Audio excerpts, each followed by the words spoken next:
Chapter 2. Mr. Jackson. For, as you know, dead men tell no tales. The Leavenworth Case. My father and I climbed into our carriage after luncheon the next day, in hopes of presenting myself as an upright woman of the best society. Even if I didn't want Mr. Jackson to offer courtship again, I had put on my best red and white striped skirt, with a tight-fitted red jacket over a white waist. It was my favorite day dress, making me feel elegant and fashionable, as close to fitting in with Fifth Avenue society as possible. I may not be one who normally cared to follow the latest fashions, but when a certain cut flattered me, who was I to turn up my nose at what the latest season dictated? "Do you think Mr. Jackson will be quite upset?" I asked, rubbing my gloved hands together as we drove. I had run through our entire conversation all night, listening to it over and over again in my head, like the chorus to a hymn. "From what Grace told me, you have nothing to fear," my father said with a smile. I returned his smile, pleased Mother Grace had been listening in. It made it much easier to believe I hadn't put my foot in my mouth if Mother Grace had heard him say the same things I had thought I heard. That was the problem with reconsidering a past conversation. Every time I stopped and pondered, I wondered if I'd simply misremembered. Had he really said those words? Perhaps Mr. Jackson had merely been interested in a dialogue rather than a diatribe. What if he hadn't meant to be offensive? Had I misunderstood his meaning? Was I truly the one at fault? A person's memory could be a gunshot echoed across the sidewalk, bouncing between the brick buildings on either side of Fifth Avenue. I ducked my head inside the carriage, as did my father, in an involuntary reaction. Once the initial shock had passed, however, I quickly realized that there was no bullet and no gun to be seen either.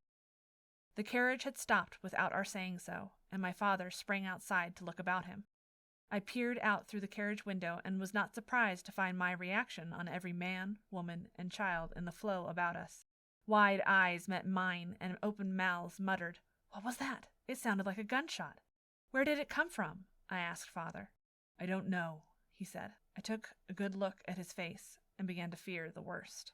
"People are saying it came from the house on the corner," he said, pointing in the same direction as others in the crowd. Gloved hands were all waving excitedly as bystanders conferred with their companions, as well as with strangers who were now considered companions in the shared strife of the moment. "Mr. Jackson's house," I murmured, my face blanching at the realization. Father reached out to take my hand and help me alight. "It may not be," he said, but I could feel the tremor in his hand. "I saw my life flash before my eyes," a woman said theatrically beside me, her hand on her chest. "Who lives there, I wonder?" a man muttered, and I was surprised when someone else answered. "That's the home of Mr. Howard Jackson," a young woman said matter-of-factly. "My father says he's the biggest tea magnate in Manhattan."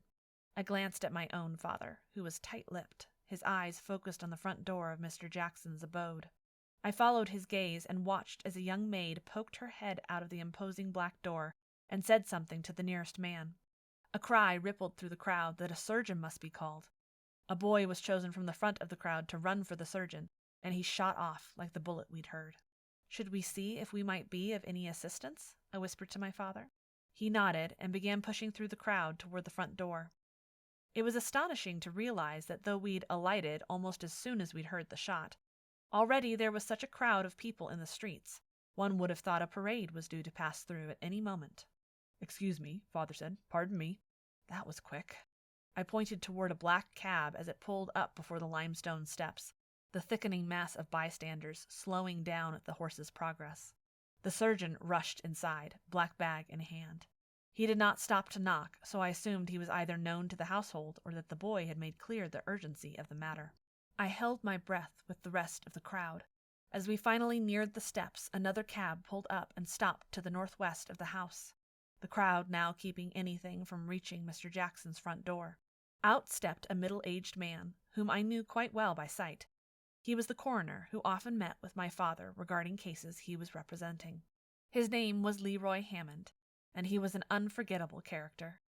Tall and broad-shouldered, his balding black-haired head made his face seem larger than life, which matched the brains I knew were hidden behind that impressive forehead. He pushed his glasses up his nose as he disembarked from the cab and pressed through to the front door. knocking with the door knocker before he was beckoned inside by a butler who matched him in size and figure. "That cannot be a good sign," muttered my father upon seeing the coroner. We tried to press through the mass to enter behind Mr. Hammond, but the butler closed the door as we began to ascend the steps. My father hid his perturbation, and merely reached up to the door knocker and knocked. It was a few moments before it was answered by the same butler I'd glimpsed before. I knew he was the butler because everyone's butlers looked the same these days. Tall, distinguished, pompous, and if the red glint to his hair told me anything, Irish or Scottish. Though with the current trend leaning toward Irish staff, I placed my bets on Irish. "Good afternoon, Boyle," said father, handing the butler his card. "Yes, Mr. Green. Yes, please, come in," the butler said with a slight Irish brogue. "This is my daughter, Miss Green." The butler bowed to me in a distracted manner, leading us swiftly into the front parlor. "Has something happened, Boyle?" my father asked. "I thought I saw Mr. Hammond." Boyle glanced up the stairs and back to us. "Yes, Mr. Green. I'm afraid Mr. Jackson will be unable to attend you." "What happened? Is there anything we can do to help?" The butler did not answer, but instead said, "If you would please, wait here." Boyle deposited us onto the Chesterfield beside the fireplace and left to climb the main staircase. "It must have happened upstairs," I murmured. Now, we cannot even be certain what it is yet," said my father, removing his hat and running it through his hands. "I wish Boyle would have simply answered my question. I don't like the look of things." I took the opportunity to take a turn about the parlor as we waited, admiring the furnishings and remarking on a beautiful Turner oil painting that looked to be an original, given its prominent placement above the fireplace. I hoped it would distract my father from his morbid thoughts, for I worried he and I had the same thought running amok through our brains. This was my first time in Mr. Jackson's home, and for all my commentary regarding where he lived, I could not help but be astonished by his choices in decoration. Paintings and sculptures displayed an appreciation for the arts, with pieces that reminded me he was a man who'd traveled and lived in foreign countries. Perhaps I had judged him too harshly. Perhaps I had jumped to conclusions. Perhaps he was really simply a man looking for some companionship. I found myself drawn to the bookshelves lining the walls, as I'd found the best way to learn about a person's character was to see what they read. Or didn't read, as the case may be. Although it was clear a maid of some level had taken the time to brush a feather duster over the edges of the books, she had neglected to brush the tops.